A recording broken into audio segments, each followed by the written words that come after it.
Israel's Prime Minister Benjamin Netanyahu wants the deal scrapped. Greece has also raised the red flag. ከቱርክና ቴልአቪቭ የሚሰማው እጅግ አስደንጋጭ ነው። ሞሳድ አንካራን አንገት ያስደፋ መረጃ ይፋ አድርጓል። የኤርዶሃን አካሄድ ያስጨነቃቸው ኔታንያሁ የስለላ ኃላፊዎቻቸውን ያልተጠበቀውን እንዲወስኑ አዘዋል። የኔቶ ስብሰባ በአንካራ እየተደረገ ባለበት እጅግ አስደንጋጭ መረጃ ተሰምቷል። ኤርዶሃን በጠና መታማቸው በሰበር ሲሰማ ሞሳድ ደግሞ ዋና ኃላፊነቱን እንደሚወስድ አነጋጋሪ መረጃ ወጥቷል። ቴልአቪቭና አንካራ አሁን ከባድ ፍጥጫ ውስጥ ገብተዋል። የዓለም ሀያላን መሪዎች በተገኙበት ስለ ኤርዶጋን ጤንነት የተሰማው መረጃ ሁሉንም ያስደነገጠ ሆኗል።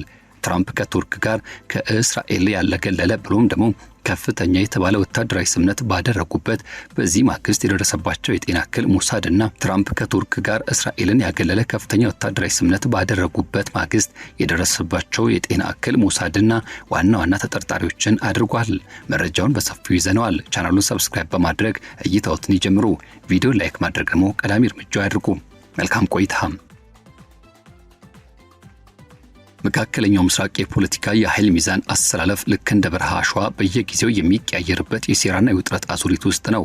በዓለም ላይ እጅግ ተለዋጭና ተቀያያሪ ከሆኑት የሁለትዮሽ ግንኙነቶች መካከል አንዱ በሆነው በእስራኤልና ቱርክ ግንኙነት እምብርት ላይ አንድ እጅግ አስደንጋጭ ያልተጠበቀ ሚስጥር በይፋ ፈንድቷል። የአሜሪካው ፕሬዝዳንት ትራምፕ በታላቅ ድምቀት የኔቶ መሪዎች ጉባኤ ላይ ለመገኘት በአንካራ ምድር በረገጡበትና ከቱርኩ ፕሬዝዳንት ረሲፕ ጣይብ ኤርዶሃን ጋር የእጅ ለእጅ ሰላምታ በተለዋወጡበት በዚያች ታሪካዊ ቅጽበት ከጀርባ ሌላ እጅግ አስገራሚ ድራማ በእስራኤል መገናኛ ብዙሃን በኩል በይፋ ወጥቷል። በቴልአቪቭ የሚገኘውና በታዋቂነቱ የሚጠራው የኢችሎቭ ሆስፒታል ቀድሞ ከፍተኛ ባለስልጣናት በዲፕሎማሲያዊ ዓለም ውስጥ ከፍተኛ ድንጋጤ የፈጠረም አንድ ሚስጥርን በይፋ ሾልከዋል። ይኸውም የእስራኤል ብሔራዊ ደህንነት ሚኒስቴር ወኪል ሞሳድ ከዓመታት በፊት ፕሬዝዳንት ኤርዶሃን በከፋ ጤና ቀውስ ምክንያት ለሞት ተቃርበው በነበሩበት ወቅት ሕይወታቸውን የታደገው እጅግ ሚስጥራዊና ስልታዊ የሕክምና ኦፕሬሽን መምራቱን ተገልጿል። ይህ አሁን ይፋ የሆነው መረጃ ተራ የታሪክ ትረካ ወይም ደግሞ የኋላ ታሪክ ብቻ አይደለም። ይልቁኑ በእስራኤልና በቱርክ መካከል እየተካሄደ ያለውን እጅግ ብርቱና ኃይለኛ የፖለቲካና የስትራቴጂካዊ ፍጥጫ ከጀርባ ሆነው የሚዘውሩትን ድብቅ የኃይል ሞገዶች ፍንትው አድርጎ ያሳየ ታላቅ ክስተት ነው። ይህ ይፋዊ መግለጫ ፕሬዝዳንት ኤርዶሃን ቀውሶችን በከፍተኛ ብልሃትና እንዲሁም ጥበብ በመምራት ረገድ ያላቸውን መክሊት የሚያሳይ ከመሆኑ በላይ በተጋላጭነትና በህመም ውስጥ ሆነው ይህኑ ሂደት የፖለቲካ ጥቅም ማውጣትና ማሻገር እንደሚችሉ ያላቸውን አስገራሚ ብቃት ያረጋገጠ ተብሏል። በአሁኑ ወቅትም አሜሪካ በትራምፕ መሪነት ከአንካራ ጋር ያላትን ግንኙነት በአዲስ መልክ እየቃኘች ባለችበት፣ ቱርክም እጅግ በላቁም የኤፍ-35 ድብቅ የጦር አውሮፕላኖች ለማስታጠቅ የተንቀሳቀሰች በምትገኝበት ብሎም እስራኤል ደግሞ ይህን ሂደት በከፍተኛ ጥርጣሬና ስጋት ከዳር ሆና በምትከታተልበት በዚህ ወሳኝ ወቅት ላይ ይህ የሞሳድ ሚስጥር ይፋ መሆኑ ሁኔታዎችን ይበልጥ ውስብስብ አድርጎታል። የጊዜ አሰላልፉ ራሱ እጅግ ከባድ ነው። ቱርክ የኔቶ መሪዎች ጉባኤን እያስተናገደች ባለችበት፣ ትራምፕ በቱርክ ላይ ተጥለው የነበሩትን ከባድ ማዕቀቦች ሙሉ በሙሉ ለማንሳት ቃል በገቡበትና በሁለቱ ሀገራት መካከል የመከላከያ ትብብር እንደገና ሊያንሰራራ ይችላል የሚሉ ወሬዎች የተናፈሱ ባሉበት በዚህ ወቅት ላይ ታሪካዊ የተባለው የሞሳድ አስደንጋጭ ሚስጥር ለዓለም ይፋ መሆኑ አስደንጋጭ ሆኗል። የኢችሎቭ ሆስፒታል የቀድሞ ቃል አቀባይ የነበሩት አቪ ሹሻን በእስራኤል ቴሌቪዥን ጣቢያ ቻናል 14 ላይ ቀርበው እጅግ ከፍተኛ ጥበቃ የሚደረግለትን የዚህን ሚስጥራዊ ኦፕሬሽን ዝርዝር መረጃ ይፋ አድርጓል። እንደሳቸው ገለጻ ከሆነ ከ7 ዓመታት በፊት ማለትም እንደ አውሮፓውያን የዘመን ቀመር 2019 አካባቢ ፕሬዝዳንት ኤርዶሃን ለሕይወታቸው የሚያሰጋ እጅግ አደገኛ የጤና እክል ያጋጥማቸዋል። ይህም በከፍተኛ ደረጃ ተባብሶ ወደ ከፋና ብሎም ደግሞ ወሳኝ የተባለ ምዕራፍ ደርሶ የነበረ ሲሆን አንዳንድ ወገኖች ህመሙ የካንሰር በሽታ እንደነበር በዝርዝር አስታውቀዋል። በዚህ አስቸኳይ ጊዜም የእስራኤል ሚስጥራዊ ደህንነት ተቋም ሞሳድ ጉዳዩን በከፍተኛ ትኩረት በመያዝና በወቅቱ ከነበሩት ጠቅላይ ሚኒስትር ቤንያሚን ኔታንያሁ ጋር ቀጥተኛና ግልጽ ፍቃድ በማግኘት አንድን እጅግ የተመረጡና ልዩ እውቀት ያላቸውን እስራኤላዊ የሕክምና ባለሙያ በቀጥታ ወደ ቱርክ መሪው ኤርዶሃን ዘንድ እንዲጓዙ አድርጓቸዋል ይላል ዘገባው። ይህ የተደረገው ጉዞ ተራ ወይም የተለመደ የሕክምና አማካሪነት አገልግሎት አይደለም። አቪ ሹሻን በአጽንኦት እንደገለጹት ከሆነ ስማቸው ሚስጥር ሆኖ እንዲቆይ የተደረገው እኚህ የሕክምና ፕሮፌሰር ወደ ቱርክ የተጓዙት እንደ አንድ የግል ዜጋ ሳይሆን ሙሉ በሙሉ የእስራኤል መንግስት ወክለውና እንዲሁም ደግሞ ፍቃድና እውቅና ሰጥቷቸው ነበር። ይህ ፈጣንና ስልታዊ ጣልቃ ገብነት የተሰጡ የሕክምና አይነቶች ፕሬዝዳንት ኤርዶሃንን በጥሬው ከሞት አፍንጫ ላይ ነጥቀው እንዳወጧቸው ገልጸዋል። አቢ ሹሻን ይህን ሚስጥር አሁን ላይ የተካሄደ ካለው የኔቶ መሪዎች ጉባኤ ጋር በማያያዝ በተደጋጋሚ ጊዜያት እስራኤልን በይፋ ሲያወግዙና ሲተቹ የነበሩትን የቱርክ መሪ ዛሬ በህይወት መቆየታቸው በከፊል በእስራኤል የሕክምና ጠበብት ባለሙያዎችና በደህንነት መረጃዎች ቅንጅት ላይ የተመሰረተ መሆኑን ማሳየቱም እጅግ አስገራሚ የታሪክ ምጸት መሆኑን ጠቁሟል። ይህ አሁን የወጣው ታላቅ ሚስጥር ቀደም ሲል እንደ አውሮፓውያን ዘመን ስሌት በጥር ወር 2022 አካባቢ ወጥተው ለነበሩት ነገር ግን ብዙም ትኩረት ሳያገኙ ለቀሩት አነስተኛ ዘገባዎች ትልቅ ማረጋገጫ ሆኗል። በወቅቱ የዋይኔት የዜና ወኪልን ጨምሮ የተለያዩ የእስራኤል መገናኛ ብዙሃን ኤርዶሃን በኢችሎቭ ሆስፒታል ከፍተኛ የልብ ሕክምና ባለሙያና በምክትል ዋና ስራ አስፈጻሚ ከሆኑት እንዲሁም በዓለም አቀፍ ደረጃ ለታዋቂ መሪዎች ሕክምና ምክር መስጠት ከሚታወቁት ፕሮፌሰር ኢትዛሃክ ሻፒራ ጋር ልዩ ክትትል አግኝተው እንደነበር በከፊል ዘግበው ነበር። ይሁን እንጂ በዚያን ጊዜ ላይ ሆስፒታሉ ሆነ ፕሮፌሰሩ ስለ ጉዳዩ ምንም አይነት አስተያየት ከመስጠት መቆጠብ ጥብቁ ሚስጥር እዚያው እንዲዳፍና እንዲቆይ አድርገውት ነበር ይላሉ ዘገባዎች። የፕሬዝዳንት ኤርዶሃን የጤና ሁኔታ በቱርክ ውስጥ ሁል ጊዜም ቢሆን ከፍተኛ ጥርጣሬ የሚነሳበትና የመንግስት ደረጃ እጅግ ስሱ የሆነ አጀንዳ ነው። እንደ አውሮፓውያን የዘመን ቀመር 2011 ላይ የኮሎሬክታል ካንሰር ቀዶ ሕክምና አድርገዋል የሚሉ ወሬዎች የቅርብ ክትትል የሚያስፈልገው የሚጥል በሽታ ወይም ደግሞ ኤፒሌፕሲ እንዳለባቸው፣ የምግብ መፈጨት ስርዓትና የአንጀት ችግሮች እንደሚገኙባቸው እንዲሁም በተለያዩ የፋይ መድረኮች ላይ በሚታዩበት ወቅትም ከፍተኛ ድካም ስሜት ይታይባቸዋል የሚሉ መረጃዎች ለዓመታት ሲናፈሱ ቆይተዋል። የቱርክ ባለስልጣናት ግን መሰል ዘገባዎችን በመቃወም በማህበራዊ ሚዲያ ላይ መረጃዎችን በሚያጋሩ አካላት ላይ ሰፊ ምርመራዎችን ከመክፈት ባለፈ መሪው ምንም አይነት ከባድ የጤና እክል እንደሌለባቸው ደጋግሞ ሲያስተባብሉ ኖረዋል። ይሁን እንጂ እነዚህ ጥያቄዎች ሳይደርሱ ለረጅም ጊዜ መቆየታቸው አሁን ላይ ከአቢ ሹሻን የወጣው ከፍተኛ ተአማኒነት ያለው መግለጫ ሲደመር ፕሬዝዳንት ኤርዶሃን በፖለቲካ ተቀናቃኞቻቸው ላይ ብቻ ሳይሆን ከገዛ ሰውነት ህመማቸውና ከሞት ጋር ጭምር ብርቱ ተጋድሎ ሲያደርጉ የኖሩ መሪ መሆናቸው በዚያ ውስጥ መሻገራቸውን ፍንትው አድርጎ ያሳየ ነው። ይህ ሁሉ ፈተና አልፈው በስልጣን ላይ ለመቆየት ግን ከእስራኤል ጋር ያሉትን ምስጢራዊና ድብቅ መስመሮች ጨምሮ ሰፊ ዓለም አቀፍ ትስስሮችን በብልሃት ሲጠቀሙበት እንደነበረም በግልጽ ያሳያል።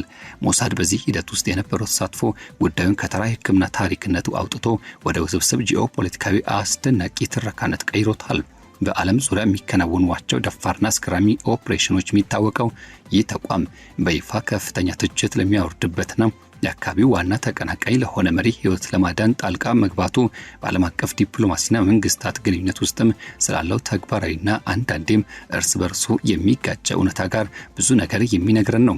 ይህ ክስተት ደግሞ ቀደም ሲል በህዝብ ፊት ከፍተኛ ቅዝቃዜና አለመግባባት በነበረበት ወቅትም በሞሳድና በቱርክ ብሔራዊ ስለላ ድርጅት MIT መካከል ይደረግ የነበረውን ምስጢራዊ መረጃ ልውውጥና ድብቅ ትብብርን የሚያስታውስ ሆኖ እየተገኘና እየተገለጸ ይገኛል። የዚህ አሁን የወጣው ሚስጥር ታላቅነትና ስፋት ሙሉ በሙሉ ለመረዳት ደግሞ የእስራኤልና የቱርክ ግንኙነትን ታሪካዊ ውጣ ውረድ ወደ ኋላ መለስ ብሎ መቃኘት ይግድ ይላል። Turkey and Israel used to be good friends. ቱርክ እንደ አውሮፓውያን የዘመን ቀመር በ1949 እስራኤልን በይፋ በመቀበልና የውቅና መስጠት ረገድ የመጀመሪያ ሙስሊም አብላጫ ህዝብ ያላት ሀገር ሆና ከተመዘገበችበት ጊዜ ጀምሮ ሁለቱ ሀገራት የቅርብ ስትራቴጂካዊ አጋሮች ነበሩ። ይህ ግንኙነት እንደ አውሮፓውያን ዘመን ስሌት በ1990ዎቹ አድጎና ጎልምሶ ወደ ላቀ ወታደራዊና የስለላ ጥምረት ተሸጋግሮ ነበር። በጋራ የሚደረጉ ወታደራዊ ልምምዶች፣ ታላላቅ የጦር መሳሪያ ሽያጭ ስምምነቶች፣ እንደ ሽብርተኝነትና ቀጠናዊ አለመረጋጋት ያሉ የጋራ ስጋቶችን ለመመከት የሚደረጉ የምስጢር መረጃ ልውውጦችም እንዲሁ የንግድ ትስስሮች በከፍተኛ ሁኔታ አብበው ነበር። በዚያን ጊዜ ቱርክ ለእስራኤል እጅግ ወሳኝ የነበረች ሙስሊም አጋርና ወደ መካከለኛ ምስራቅ የምትሻገርባት ድልድይ ስትሆን፣ እስራኤል ደግሞ በበኩሏ ለቱርክ የላቁ ወታደራዊ ቴክኖሎጂዎችና ስልጠናዎችን ሰጥ እንደነበር ዘገባዎች ያስታውሱናል። ነገር ግን ያ ወርቃማ ዘመን በፕሬዝዳንት ኤርዶሃን ወደ ስልጣን መምጣት ምክንያት ሙሉ በሙሉ ተሰባብሯል። በተለይም እንደ አውሮፓውያን ዘመን ቀመር በ2010 የተከሰተው የማቪ ማርመራ የመርከብ ክስተትም የእስራኤል ኮማንዶች በጋዛ ላይ የተጣለውን የባህር ከበባ ለመስበር ይንቀሳቀሱ በነበሩ የቱርክ አክቲቪስቶች ላይ በወሰዱት እጅግ ብርቱና ፈጣን እርምጃ የ9 ቱርካውያን ሕይወት ማጥፋታቸው በሁለቱ ሀገራት ግንኙነት ላይ ከፍተኛ ጥቁር ጠባሳን ጥሎ አለፈም። ኤርዶሃን ይህን አጋጣሚ መጠቀም ራሳቸውን የፊልስጤማውያን መብት ዋነኛ ተሟጋች አድርገው ያቀረቡ ሲሆን በመላው የሙስሊም ዓለም ሀገራት ውስጥም ከፍተኛ ድጋፍና ቅቡልነት ያስገኘላቸውን በእስራኤል ላይ ያነጣጠሩ ኃይለኛና ቁጣ የተመላባቸው ንግግሮችን በተደጋጋሚ ማድረግን ይሁነኝ ብለው ተያያዙት። ከዚያን ጊዜ ጀምሮ ደግሞ ግንኙነቱ ወደ ከፋ ደረጃ ተሸጋገረም። አምባሳደሮችን ማባረር፣ የንግድ ግንኙነቶችን ማቋረጥ፣ ቱርክ ሐማስን ትደግፋለች የሚሉ ክሶችና የቃላት ጦርነቶች የተለመዱ ከሁለቱም የሚታዩ ከዚያም እዚህም የሚወረወሩ ድንጋዮች ሆነው ተገኙ። ወደ አሁን ዘመን ነባራዊ ሁኔታ ስንመጣና ስንመለስ ኤርዶሃን ቱርክ ራሷን እንደ አዲስ ኦቶማን ግዛት የኃይል አራማጅ አድርጋ በመቁጠር ከሊቢያ እስከ ሶሪያ ከካውካሰስ እስከ አፍሪካ ድረስ የራሷን ተጽዕኖ ለማስፋፋት የተንቀሳቀሰች ትገኛለች። የኔቶ አባላት ከፍተኛ ተቃውሞ ቢሰነዝሩባትም እንኳን የሩሲያን ኤስ-400 ጸረ አየር መከላከያ ስርዓት እስከ መግዛት ደርሳለች። ገለልተኛ የኃይልና የመከላከያ ፖሊሲዎች ትከተላለች። እንዲሁም ከእስራኤል ጋር በጋዛ ኢየሩሳሌምና በአጠቃላይ በቀጠናው የኃይል ሚዛን ዙሪያ በተደጋጋሚ ትጮኻለች። እስራኤል ባለስልጣናት ቱርክን በቀጠናው አለመረጋጋት ምንጭ አድርገው በይፋ እየፈረጇ ሲሆን ሞሳድም ከአንካራ አጋሮች ጋር የሚመጡ ስጋቶችን በተመለከተም ደጋግሞ ይገልጻል። የቱርክ ባለስልጣናት በበኩላቸው በእስራኤል የስለላ ተግባራት ላይ ተሳትፈዋል የተባሉ በርካታ ሰዎችን በቁጥጥር ስር መዋላቸው ይታወቃል። የፖለቲካ ተንታኞች ይህን የሞሳድን እርምጃ ሲያብራሩት የቀዝቃዛ ስሌት ወይም ደግሞ ኮልድ ካልኩለስ ውጤት እንደሆነ ይጠቅሳሉ። እስራኤል በቱርክ ምድር ላይ ፍጹም ምስቅልቅል ከሚፈጠር ወይም ደግሞ ምንነቱና አቋሙ የማይታወቅ አዲስ መሪ ወደ ስልጣን መጥቶ የሚፈተንበት ይልቅ የሚታወቀውና የምትገምተው ጠላትነቱ የተገደበ የሆነውን ኤርዶሃን በስልጣን ላይ ቢቆይ እንደሚሻላት አስባ ያደረገችው ስልታዊ ውሳኔ ሊሆን ይችላል የሚሉ ሐሳቦችም መሰንዘራቸው አልቀረም። ታዲያ በመካከለኛው ምስራቅ ፖለቲካ ታሪክ ውስጥም የቲያትር መሰል ክስተት የተከሰተው ድራማ ይበልጥ ያወሳሰበውና ለዓለም አቀፉ ማህበረሰብ ታላቅ መደናገጥ የፈጠረው የአሜሪካው ፕሬዝዳንት ዶናልድ ጄ ትራምፕ ከቱርኩ መሪ ረሲፕ ጣይብ ኤርዶሃን ጋር በጋራ በመሆን በሰጡት ይፋዊ መግለጫ ወቅት ነው። በመላው ዓለም ላይ ከፍተኛ ድምጽና ማስተጋባትን በፈጠረው በዚህ ንግግራቸው ላይ ፕሬዝዳንት ትራምፕ ቱርክ የሩሲያን የኤስ-400 ዘመናዊ ጸረ አየር መከላከያ ስርዓት መግዛቷ ምክንያት እንደ አውሮፓውያን አቆጣጠር በ2020 በአሜሪካ ተጥሎባት የነበረውን ከባድ ማዕቀብ ሙሉ በሙሉ እንደሚያነሱ በይፋ ገለጹ። ትራምፕ ጉዳዩን ሲያብራሩ ይህን በቱርክ ላይ ተጣለውን ከባድ ማዕቀብ ሙሉ በሙሉ እናነሳዋለን፣ እኛ ጓደኞቻችንና አጋሮቻችን ማዕቀብ ውስጥ መክተት በፍጹም አንፈልግም ሲሉ ተናግረዋል። ከዚህ በላይ ደግሞ የውጭ ጉዳይ ሚኒስትራቸው ማርክ ሩቢዮና ሌሎችም ከፍተኛ ባለስልጣናት ይህን የማዕቀብ ዛቻና ሂደት መነሳት በአስቸኳይ እንዲያስፈጽሙ ቀጥተኛ ትዕዛዝ የተላለፈ ሲሆን ቱርክ ቀደም ሲል ተባራበት ወደ ነበረው እጅግ ዘመናዊ የኤፍ-35 የጦር አውሮፕላን ጥምረት ፕሮግራም እንድትመለስ አሜሪካ በሯን ክፍት ማድረጓን በይፋ ገልጻለች። እነዚህና ተያያዥ ጉዳዮች ተያይዘው ከሁሉ በላይ ግን ማዕቀቡ ቱርክ እንደ አውሮፓውያን አቆጣጠር በ2019 የመጀመሪያውን የሩሲያ ኤስ-400 መከላከያ ስርዓት ክፍሎችን በተረከበችበት ወቅት በጋራ ከምታለማው የኤፍ-35 የጋራ ጥቃት ተዋጊ አውሮፕላኖች ጥምረት ሙሉ በሙሉ እንድትባረር ያደረገ ዋና ምክንያት ነበር። በወቅቱ ዋሽንግተን የሩሲያ የራዳር ስርዓት አሜሪካን ድብቅና ዘመናዊ ጦር አውሮፕላኖች መረጃን ሙሉ በሙሉ ለመስረቅና ለመሰለል ሲያገለግል ይችላል የሚል ከፍተኛ ስጋት ነበራት። ይህም የኔቶ ቴክኖሎጂ በላይነትና አደጋ ላይ የሚጥል ተግባር ተደርጎ ሲወሰድና ሲቆጠር ነበር። ቱርክ በዚህ ኤፍ-35 ፕሮግራም ላይ ከ1 ቢሊዮን ዶላር በላይ ገንዘብ ኢንቨስትመንት ያፈሰሰች ከመሆኑ በተጨማሪ በደርዘን የሚቆጠሩ ጦር ጀቶችን ለመግዛት አቅዳ የነበረ ቢሆንም ከጥምረቱ መባረሯ ለሀገሪቱ የአየር ኃይል ዘመናዊነት እጅግ ከባድና አሳማሚ መምቻ ሆኖ እንደቆየ በታሪክ ይነገራል። የፕሬዝዳንት ትራምፕ ይህ ድንገተኛ የአቋም ለውጥ ቱርክን እንደ ታማኝ አጋር እንዲሁም ኤርዶጋንን እንደ ቅርብ ጓደኛ አድርገው በመሳል ትራምፕ ቀደም ሲል ለነበሩት የቅጣት ሕጎችና ደንቦች ጥብቅ ተገዢ ከመሆን ይልቅ በሁለትዮሽ ስትራቴጂካዊ ግንኙነቶችና አጋርነቶች በኔቶ ጥምረት ውስጥም የኃላፊነት ሸክምን በጋራ ለመጋራት ብሎም በአካባቢ ያሉ ሌሎች ተጽዕኖ ፈጣሪዎች በተለይም ሩሲያና ቻይና መስፋፋትን በጋራ ለመመከት ቅድሚያ የሰጡበት ሆኗል። የአስደንጋጭ ማስታወቂያ የተሰማው በአንካራ እየተካሄደ በነበረው የኔቶ መሪዎች ጉባኤ ጎን ለጎን በተደረጉ የሁለትዮሽ ስብሰባዎች ወቅት ሲሆን ኤርዶሃን እንግዳቸው ትራምፕን ለመቀበል እጅግ ታላቅ የሆነ ወታደራዊ ፈረሰኞችን አቀባበል አድርገውላቸዋል። ይሁን እንጂ የተጀመረው አዲስ ስምምነት ወደፊት እጅግ ታላቅ መሰናክሎች እንደሚገጥሙት ግልጽ ነው። የአሜሪካ ብሔራዊ መከላከያ ፍቃድ ሕግጋትን ጨምሮ የተለያዩ የአገሪቱ ሕጎች ቱርክ የሩሲያውን የኤስ-400 መከላከያ ስርዓት ሙሉ በሙሉ አስወግዳ ይፋዊ ማረጋገጫዎችን እስካላሟላች ድረስ የኤፍ-35 ጦር አውሮፕላን ማስተላለፊያዎችን በግልጽ ይከላከላሉ። በአሜሪካ ኮንግረስ ውስጥ የሚገኙት ተጽዕኖ ፈጣሪዎች ምክር ቤት አባላት ደግሞ በተለይም ለእስራኤል ጥብቅ ድጋፍ የሚያደርጉትና በመከላከያ ረገድ ጠንካራ አቋም ያላቸው ፖለቲከኞች የትራምፕን ውሳኔ በከፍተኛ ሁኔታ እየተቃወሙ ይገኛሉ።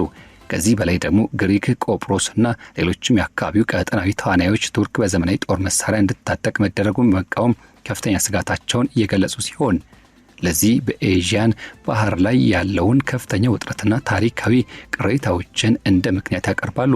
እስራኤልን በበኩሏ በቀጠናው ላይ ያላትን ወታደራዊ በላይነት ሊያናጋ የሚችለውን ይህንን ማዕቀብ የማቃለል ሂደት ለማስቆም ከጀርባ ከፍተኛ ዲፕሎማሲያዊ ግፊትና ሎቢ ስታደርግ መቆየቷ ይታወሳል።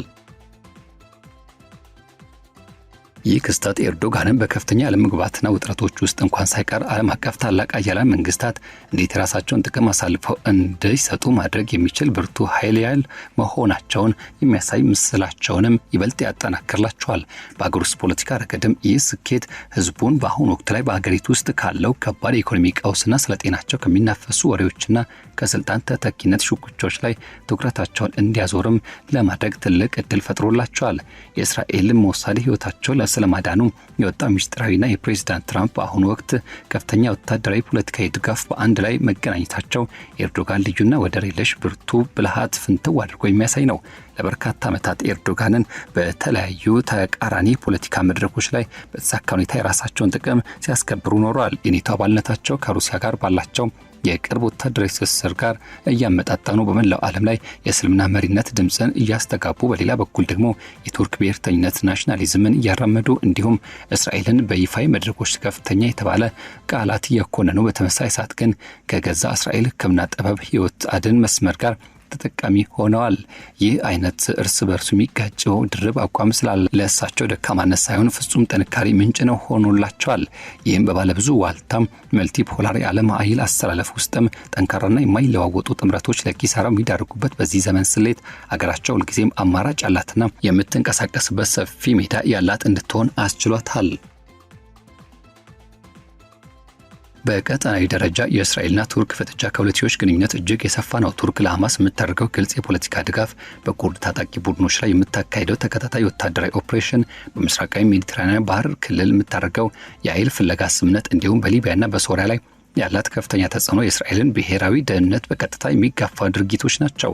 እስራኤል በበኩሏ የአብርሃም ስምምነቶችን በመጠቀም ከባህረ ሰላጤው አጋር ሀገራት ጋር ያላትን ወታደራዊና ዲፕሎማሲያዊ ትስስር ማጥበቋ እንዲሁም ያላት የጥራት ወታደራዊ በላይነት ቱርክን ተጽዕኖ ለመመከት የምትጠቀምባቸው ዋና ዋና ሚዛኖች ናቸው። ይሁን እንጂ ሁለቱ ሀገራት ግንኙነታቸው ሙሉ በሙሉ ለማቋረጥ በፍጹም አይችሉም። መካከላቸው ያለው የጠበቀ ኢኮኖሚና የንግድ ትስስር ምንም እንኳን የአመለካከት ልዩነት ቢኖራቸውም የጋራ ጸረ ሽብርተኝነት ስጋቶች መኖራቸው የሁለቱ ሀገራት ታላቅ ስልታዊና ወታደራዊ ክብደት ግንኙነታቸው ምንጊዜም ቢሆን በውጥረት ውስጥ ቢሆን ቀጣይነት እንዲኖረው አስገዳጅ እውነታ ይዟል። በዚህ ሁሉ ሂደት ውስጥ የአሜሪካ እንደ ዋና ዳኛና የጦር መሳሪያ አቅራቢ ሆና መገኘቷ ሁኔታዎችን ይበልጥ ውስብስብ ያደርጋቸዋል። የትራምፕ ቅድሚያ ለአሜሪካ የሚለው የፖለቲካ አካሄድ የአሜሪካን ወታደራዊና የገንዘብ ሸክም የሚቀንሱና ለሷ ማለትም ጓደኛና አጋር ለሆኑ መሪዎች ሽልማት የሚሰጡ ስምምነቶችን ይደግፋሉ። ይህ እርምጃ የኔቶ ጥምረት አንድነትና ጥንካሬን በብርቱ የሚፈትን ነው። ቱርክ የሩሲያን ኤስ-400 መከላከያ በመግዛቷ ምክንያትም የሩሲያ ተጽዕኖ ወደ ጥምረቱ ሰርጎ ሊገባ ይችላል ብለው የሚሰጉ አውሮፓውያን አጋሮችም፣ በሌላ በኩል ግን ቱርክ በጥቁር ባህር ስትራቴጂ ውስጥ በስደተኛ ቁጥጥርና እንደዚሁም አይሲሲን ለመመከት የሚደረጉ ውጊያ ላይ ያላትን ማዕከላዊና ወሳኝ ሚና በደንብ ሊያሰሉና ሊመዝኑ ይገደዳሉ። በአሁኑ ጊዜ መላው ዓለም ይህን ታላቅ ድራማ በከፍተኛ ትኩረት እየተከታተለው ይገኛል። የኤርዶጋን ዘመን በከፍተኛ ቀውሶችና አለመግባባቶች ውስጥ አልፎ መምጣት አሁን ላይ ጥቅሞቹ በጦር ሜዳዎች ወይም ደግሞ በምርጫ ሳጥኖች ብቻ ሳይሆን በደህንነትና በዋይት ሃውስ ድብቅ ስምምነቶች ውስጥም ጭምር የሚወሰኑበት አዲስና ፍጹም ያልተረጋገጠ ምዕራፍ ውስጥ ገብቷል ይላሉ ብዙዎች።